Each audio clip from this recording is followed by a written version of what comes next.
So solar, the renewable energy industry in Nevada is literally imploding as we speak. What do you think about the job loss and the consumer impact? Well, obviously, I'm very concerned about the folks that may be losing their jobs. We've put together what's called the Rapid Response Team. We've asked Solar City, we've asked any of the solar companies that are going to be eliminating jobs to allow us to have access so that we can assist the folks that are there and may be losing their jobs. So I'm very worried about that.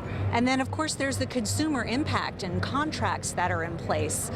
When you see all of this falling apart, what comes to mind for you, being that the PUC, while you're not the puppet master, they are your appointees? No, certainly they're my appointees, but it's very important to emphasize they're an independent board. They're a quasi-judicial board.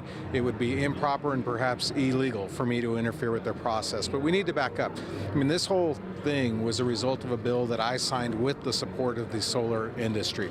The PUC is uniquely qualified to be able to look at the rate structure, make sure that there's a balance between all the non-solar ratepayers and the solar ratepayers to ensure that there's not too big of a subsidy. So it's very complicated, and that's why I think the PUC is the best place to solve it. We're trying to ask, what are the dollars and cents? How does this actually break down? Does it really impact the non-solar customer in a big way? No one seems to be able to give us that dollars and cents answer. Right, and I think that, again, it's a very, very complicated math problem. And so that's the PUC has the economists, has the experts to be able to answer that question. And so I think that, again, is the forum that needs to have that question resolved. There's a lot of concern about rubber stamping the wishes, the desires, and the money-making ability of NV Energy here. How do you address those concerns? Well, and I think it's plain. If you look at the filings at the PUC, any of the savings, in terms if the rates are changed, goes straight to ratepayers. The company would not keep any of that savings. But they're probably going to get a whole lot more customers if the solar industry goes belly up, which we're seeing happen, day after day in the last week or so. Well, I don't know if that's necessarily true. I mean, again, whether you're solar or non-solar, you still need access to the grid, you need access to the system, you still need to be able to power your house. I'm not taking sides in this case. That's why I signed that legislation to put it at the PUC. You have 3 individuals that are experts in public utilities, and they look at all the evidence. Each side has the ability to make its arguments. It makes a decision. Today there was a hearing for reconsideration. I don't know how the PUC decided that. If the solar companies aren't satisfied with that decision, they can seek judicial review. And all of that aside, you're a champion of business. Nevada wants to be a business-forward state.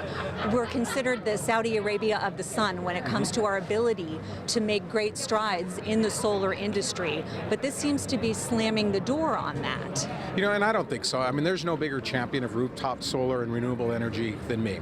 During my time as governor, I've signed 2 bills that increase the net metering cap. For Solar City, I support an award of $1.2 million in economic incentives for them to come to Las Vegas. During the last 6 years since I've been governor, we've installed over $5 billion of renewable energy projects in the state. And you're absolutely right. It's not just solar, it's geothermal, it's wind. We are proportionally one of the best states in the country with regard to the development and the generation of renewable energy, and I will continue to support that. Are you concerned about the loss of that investment, those taxpayer dollars that you made in companies like Solar City, now that they're hightailing it out of here? Well, and I think there's an important distinction to make. They're not leaving. The entire company's not leaving. The installation piece of it is. They still have their call center here right in town center, and my understanding is those jobs are going to continue to stay here. Those are hundreds of jobs. That was the piece that we incented. So my understanding is that Solar City is still going to be here in that regard. Okay, and last question, Governor. As you sit and watch this unfold, what are your thoughts about if it continues going the direction that it's going and all these jobs are lost and all these consumers have contracts that seem to have gone up in smoke? What's your personal feeling about that? Of course I'm worried about that, and I worry about the consumers are out there. There's a very important balance here. You have 17,000 rooftop solar customers. You have 700,000 approximately NV Energy customers who are essentially subsidizing that. There's an important public policy issue that has to be resolved to find that balance with regard to how much should that subsidy be, how much should the non-solar customers have to pay. And again, that's what that forum is for at the PUC. But I don't want to see people lose their jobs. I don't want to see people stuck with a lien on their home or something of that nature. Have you done the math, or is it too complex for No, you? and I have not done the math. I mean, that's why I rely on the Public Utilities Commission. Yes, indeed, I do appoint those people. That these are people who are very experienced and very skilled with regard to public utilities, which is one of the most complex areas of law in the state. So we've got to see what their judgment is. They will render a decision, and again, an aggrieved party has the ability to appeal that to a district court and then go on and seek a final decision at the Nevada Supreme Court. All right, I'm good. Thank you so much for your time.